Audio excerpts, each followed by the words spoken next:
ગરમીમાં શાક રોટલી બનાવવાની ઈચ્છા ન હોય ને તો એકવાર આ રેસીપી જરૂરથી ટ્રાય કરજો.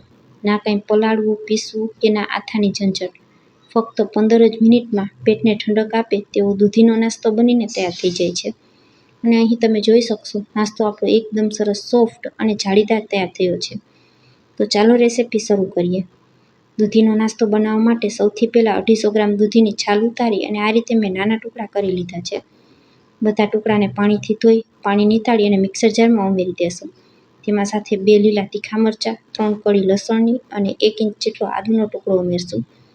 1/4 કપ જેટલા લીલા ધાણા અને 1/4 કપ જેટલું પાણી ઉમેરશું. તમે લસણ ન ખાતા હોય તો સ્કીપ પણ કરી શકો. અને બધું આ રીતે પીસી લેવાનું. દૂધીની કોઈ પણ કટકી બાકી ન રહી જાય તેવું તેને સ્મૂથ પીસવાનું છે. તેને એક મોટા વાસણમાં કાઢી લેશું. હવે આપણે તેમાં 1 કપ સૂજી ઉમેરીશું અને નાસ્તાને સરસ બાઇન્ડિંગ આપવા માટે અડધો કપ ચણાનો લોટ ઉમેરશું. ચમચાથી હલાવી બધું મિક્સ કરી દેશું. અહીં દૂધી પીસતી સમયે આપણે 1/4 કપ જેટલું પાણી ઉમેરેલું હતું. તો હવે ઉપરથી પાણી બિલકુલ નથી ઉમેરવાનું, નહીં તો નાસ્તાનું બેટર છે તે ઢીલું થઈ જશે. બિલકુલ ગાંઠા ન રહે ત્યાં સુધી આપણે ચમચાથી આ રીતે તેને હલાવી અને મિક્સ કરી દેવાનું. તો તમે જોઈ શકશો અહીં આપણું બેટર એકદમ સરસ સ્મૂથ તૈયાર થઈ ગયું છે. હવે તેમાં બિલકુલ ગાંઠા નથી. આ સમયે તેમાં અડધી ચમચી મીઠું, 5 ચમચી જેટલી હિંગ અને 5 ચમચી જેટલી હળદર ઉમેરશું. 1 ચમચી જેટલી લીલી વરિયાળી ઉમેરશું. લીલી વરિયાળીનો સ્વાદ આ નાસ્તામાં ખૂબ જ સરસ આવે છે. અડધી ચમચી જેટલું આખું જીરું અને 1 ચમચી જેટલો લીંબુનો પાવડર ઉમેરીશું. તમારા ઘરમાં લીંબુનો પાવડર ન હોય તો તમે 1 ચમચી ખાંડ અને 1 ચમચી લીંબુનો રસ પણ ઉમેરી શકો. જે મિક્સર જારમાં આપણે બધી વસ્તુ પીસેલી હતી તેમાં જ 2 ચમચી જેટલું પાણી ઉમેરી અને સાથે ઉમેરી દેશું. બેટર અહીં ખૂબ જ ઘટ હતું તો 2 ચમચી જેટલું મેં પાણી ઉમેરેલું છે. અહીં પાણીનું માપ આપણે સૂજી ઉપર ડિપેન્ડ કરે છે. સૂજી તમે જાડી કે ઝીણી જે રીતે લેતા હોય એ રીતે પાણીની જરૂર પડી શકે. ત્યાર પછી 1 ચમચી ભરી અને તેલ ઉમેરશું.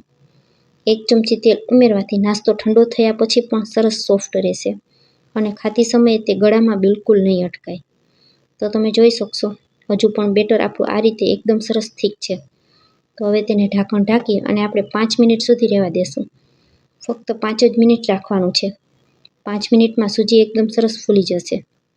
5 મિનિટ પછી ઢાંકણ ખોલીને જોઈએ તો તમે જોઈ શકશો સૂજી સરસ ફૂલી ગઈ છે અને બેટર હજુ પણ આપણું ખૂબ જ ઘટ છે. તો 1/4 કપ જેટલી આપણે તેમાં ખાટી અને ઘાટી છાશ હોય તેવી છાશ ઉમેરવાની.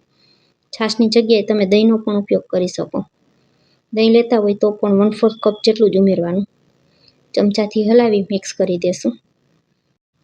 આ રીતે તૈયાર કરેલો નાસ્તો બાળકોને પણ ખૂબ જ પસંદ આવે છે. બાળકોને ખબર પણ ન પડે કે આમાં દૂધી ઉમેરેલી છે. હવે તમે જોઈ શકશો આ રીતનું આપણું મીડિયમ થીક બેટર તૈયાર થઈ ગયું છે. તો હવે આપણે તેમાં 1 પેકેટ ઈનોનું ઉમેરી દેશું અને 1 ચમચી ઉપરથી પાણી ઉમેરશું જેથી ઈનો તરત જ એક્ટિવેટ થઈ જાય. ચમચાથી હલાવી અને બધું સરસ મિક્સ કરી દેશું. આ નાસ્તાને આપણે ઇન્સ્ટન્ટ બનાવેલો છે તો ઈનો ઉમેરેલો છે.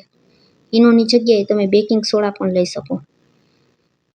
ઈનો ઉમેરશો એટલે તરત જ આપણા બેટરમાં આ રીતે આથો આવી જશે અને બેટર સરસ ફૂલીને હળવું થઈ જશે.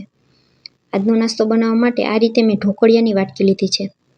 વાટકીને 1-1 ટીપા જેટલું તેલ ઉમેરી અને તેલથી ગ્રીસ કરી લેશું અને ત્યાર પછી અડધા ચમચા જેટલું બેટર આપણે વાટકીમાં ઉમેરી દેશું. વાટકીને અહીં આપણે અડધી જ ભરવાની છે. અડધી વાટકી ખાલી રાખશું. નાસ્તો ફૂલશે એટલે વાટકી આખી ભરાઈ જશે. હવે ઢોકળિયાની જ આ રીતે જે કાણાવાળી પ્લેટ હોય તેમાં બધી વાટકીઓને રાખી દેશું. આ બાજુ મેં પાણી ઉકળવા માટે પહેલાં જ રાખી દીધું હતું. પાણી આ રીતે એકદમ સરસ ઉકળી જાય ત્યાર પછી જ આપણે તેમાં નાસ્તાની પ્લેટને રાખવાની છે. તેની ઉપર ઢાંકણ ઢાંકી અને 10થી 12 મિનિટ સુધી આપણે તેને થવા દેશું. તો 10 મિનિટ જેવો સમય થઈ ગયો છે. છરીની મદદથી નાસ્તાને ચેક કરીએ તો છરી એકદમ સરસ સાફ આવે છે. તો આપણે ગેસને બંધ કરી અને તૈયાર કરેલા નાસ્તાને થોડો ઠંડો થવા દેવાનો. થોડો નાસ્તો ઠંડો થાય ત્યાર પછી આપણે ચમચીના દાંડલાની મદદથી આ રીતે તેને ડિમોલ્ડ કરી લેશું. પહેલાં તેની સાઈડ છોડાવી લેવાની. તો તમે જોઈ શકશો એકદમ સરસ જાળીદાર નાસ્તો બનીને તૈયાર થયો છે. નાસ્તાને સુપર સ્વાદિષ્ટ બનાવવા માટે એક કઢાઈમાં 2 મોટી ચમચી તેલ મૂકશું. તેલ એકદમ સરસ ગરમ થઈ જાય એટલે તેમાં અડધી ચમચી રાઈ ઉમેરશું. રાઈ સરસ ફૂટી જાય ત્યાર પછી તેમાં 1 મોટી ચમચી ભરી અને સફેદ તલ ઉમેરશું અને ત્યાર પછી થોડા મીઠા લીમડાના પાન ઉમેરશું અને 1 તીખું લીલું મરચું ઉમેરશું. મરચાંને આ રીતે ઝીણું સમારીને ઉમેરી દેવાનું. બધા મસાલાને તેલમાં સરસ સાંતળી લેશું અને ત્યાર પછી તૈયાર કરેલો નાસ્તો છે તે આ રીતે છૂટો છૂટો કડાઈમાં ઉમેરી દેશું. આ રીતે અલગથી વઘાર કરવાથી નાસ્તાનો સ્વાદ બમણો થઈ જાય છે. તમારે જો આ રીતે વઘાર ન કરવું હોય તો તમે તૈયાર કરેલા નાસ્તાને એમનેમ પણ ચટણી સાથે ખાઈ શકો છો. એ પણ ખૂબ જ સરસ લાગે છે. બંને બાજુ નાસ્તો એકદમ સરસ ક્રિસ્પી થઈ જાય ત્યાં સુધી તેને થવા દેવાનો. તો ફક્ત 1 જ મિનિટ જેવો સમય લાગશે. 1 મિનિટ પછી તમે જોઈ શકશો નાસ્તો આપણો બંને બાજુ એકદમ સરસ ક્રિસ્પી થઈ ગયો છે. તો તૈયાર કરેલા નાસ્તાને ગરમા ગરમ સર્વ કરશું.